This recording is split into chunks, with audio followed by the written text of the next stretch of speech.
Hey everybody, Crypto Mentor 99. How you doing? It is June 19th. That'd make it Saturday morning. I'm going to start off the day with this video. I've done a video similar to this, I don't know, a couple months ago. Yesterday I did a video, it'll be video number 1 below. Panama is following El Salvador and getting Bitcoin their legal tender. Video number 2 below, what's your why? Video number 3 below, it's a good one. There's scam ledgers going on. Scam ledgers, they're mailing them to you for free, but they're scams. That's video number 3 below. Let's talk about moving to another country. I've been hearing a little bit about that on Twitter and on YouTube, and my views may not represent your views. Okay, can we agree to disagree? I think there's a mystique about moving to another country to either reduce your expenses or move to a crypto tax-friendly country. There's a little bit of a romance with that idea, like, oh, that'll be cool, and even though I don't speak the language, and I don't want to pay taxes, and I'm going to go to a place that's crypto-friendly. Hey, I get all that, okay? Let the old guy give you a different perspective, or a perspective. Not the best perspective, a different perspective. So I'm not exactly a world traveler, but I have been more than a few places over the last 6 decades. And besides language, besides culture, besides friends, besides politics, and besides just standing out in general in another country, it's not as romantic as people make it out to be. And I don't want to be like, a downer video on moving to another country. But if you've never been to another country, and if you don't speak their language, and you just think you're going to make a boatload on cryptos and then move to another country with no friends, you've never been there before, even on vacation, and you don't think you're going to stand out and you're going to learn the cultural nuances before you even get there, not going to happen.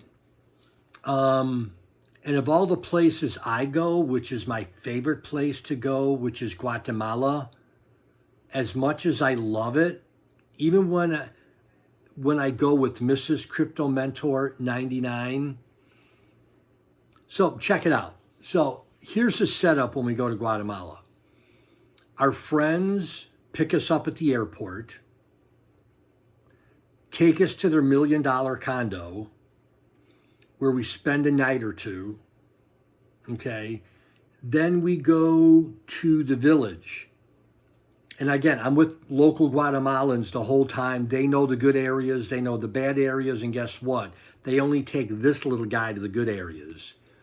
But I would not know that if it weren't for my friends. And we only go to like a few places in Guatemala. So my friend Sandra has a nice place outside of the village, about a minute or 2 in a car, that we stay at. Beautiful place, gated community, totally safe. Then we go to the village, and no one really knows us at the village except the people in the village. We never have any trouble there. And then maybe we'll go to Antigua, which is a tourist spot. Again, lots of Americans.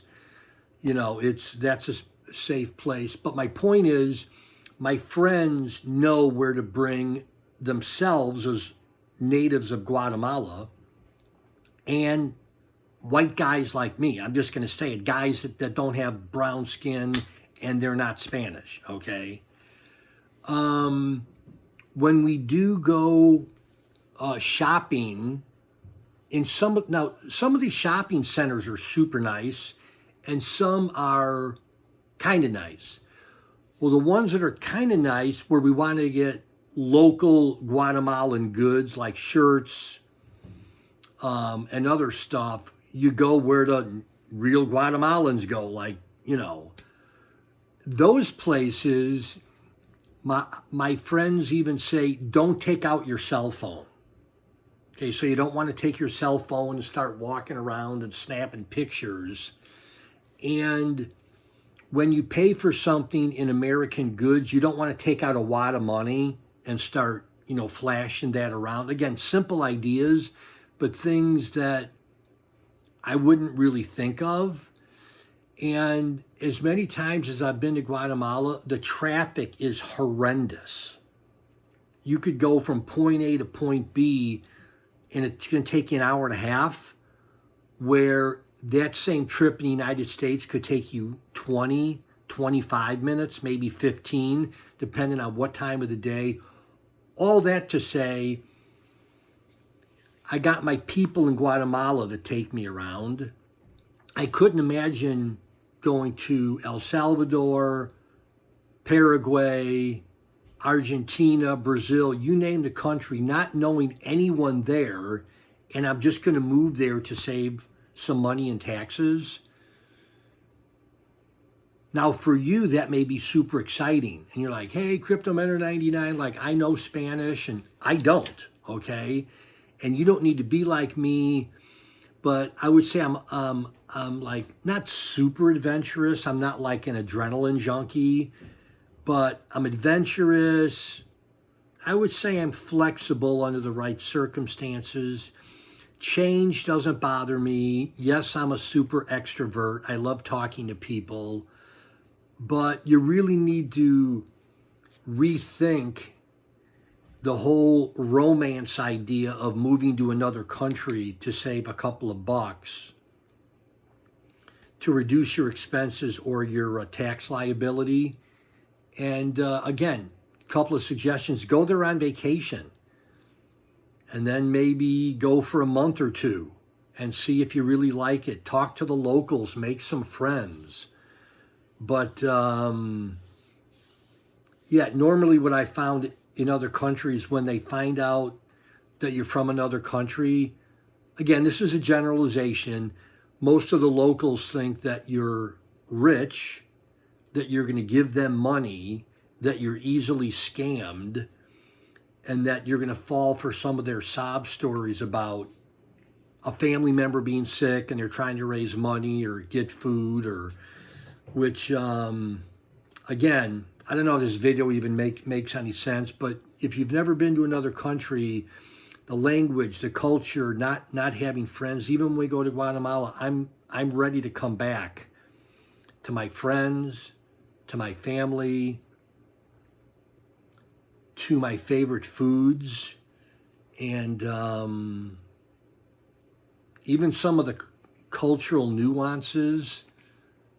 I'm like, okay, time to go home. Anyhow, hope this helps.